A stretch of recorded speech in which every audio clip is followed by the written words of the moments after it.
Buenas noches, estimados estudiantes. Bueno, el día de hoy vamos a compartir dentro de lo que corresponde a la cátedra de argumentación jurídica y teoría del caso, algo que es fundamental para nosotros, los futuros abogados, los que estamos también en el ejercicio de nuestra profesión, como es la construcción de la teoría del caso y consecuentemente de la teoría del delito.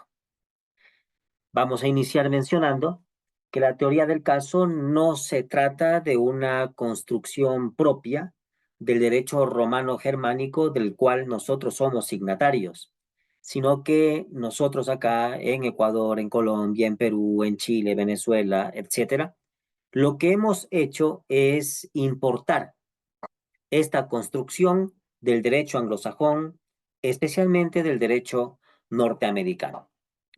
Voy a compartir unas breves presentaciones con el fin de ahondar de manera más didáctica sobre esta temática. Tenemos así, en primer lugar, que la teoría del caso tiene algunos componentes.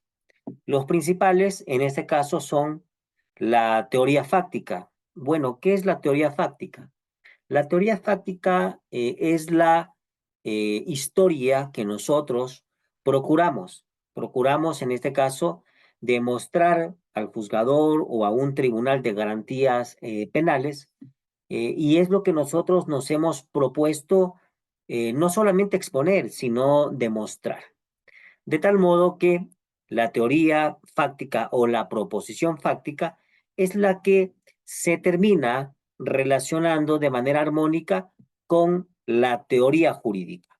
La teoría jurídica es aquella que merece una especial atención por parte de todo futuro abogado o abogado penalista, porque aquí es donde se desarrolla el núcleo duro del derecho penal que nosotros conocemos como la teoría del delito.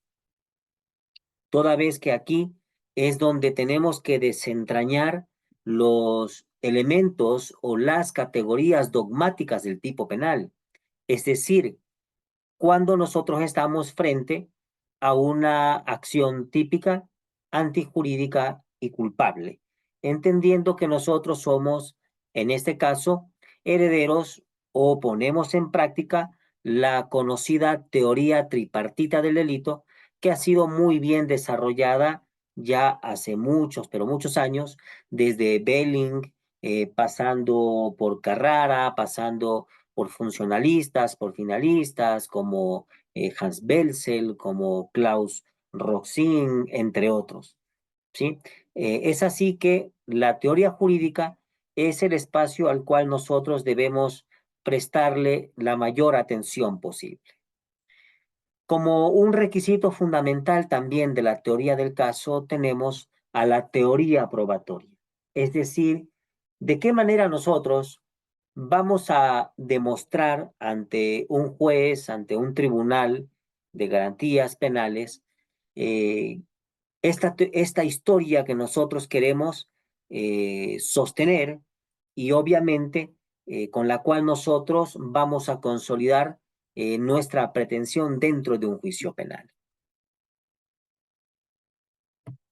Cabe indicar que la teoría del caso toma una vital importancia una vez que en Ecuador hemos adoptado el sistema acusatorio oral, que cabe resaltar, esto arranca en el año 2001, ya con la constitución anterior de 1998 y con las reformas que para ese entonces experimentó el ya derogado Código de Procedimiento Penal vigente para aquella época, es decir, antes de lo que nosotros actualmente conocemos como el Código Orgánico Integral Penal. La teoría del caso debe ser lógica, creíble, legalmente suficiente y además concreta pero flexible. Eh, Me voy a enfocar un poco en lo que tiene que ver con que sea concreta pero flexible. La teoría del caso puede experimentar, en este caso, variaciones. ¿Por qué motivo? Porque la teoría del caso nosotros la tenemos que trabajar desde el primer minuto de la investigación penal.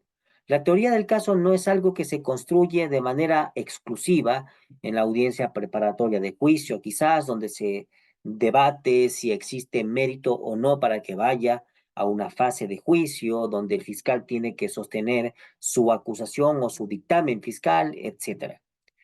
Tampoco se trata de una construcción que recién se la desarrolla en una etapa cúlmine crucial como la de juicio, sino que ésta se tiene que construir desde el primer minuto de la investigación penal. Dentro de lo que corresponde, en este caso, a la teoría jurídica, es importante analizar al menos estos tres componentes de lo que implica la teoría de la imputación objetiva. ¿Sí? Presupuestos básicos, más allá de superar el primer filtro de imputación penal, que es el dolo, es importante también saber frente a determinados casos cuándo estamos frente a la creación de un riesgo no permitido, y esto se puede apreciar en el artículo 22 del Código Orgánico Integral Penal, cuando estamos frente a la realización del riesgo no permitido, conforme al artículo 29 del Código Orgánico Integral Penal, y cuando estamos frente a algo que merece ser especialmente protegido por la norma, conforme al artículo 25 del Código Orgánico Integral Penal. La construcción de la teoría del caso es fundamental para todos quienes estamos en la difícil misión de defender ante los tribunales de garantías penales una determinada controversia penal. Por ello es fundamental que los abogados nos familiaricemos siempre con este importante presupuesto procesal penal, que lo venimos poniendo en práctica desde que hemos centrado ya al sistema acusatorio oral en materia penal. Espero que este tópico les sea de mucha utilidad. Muchísimas gracias por su atención.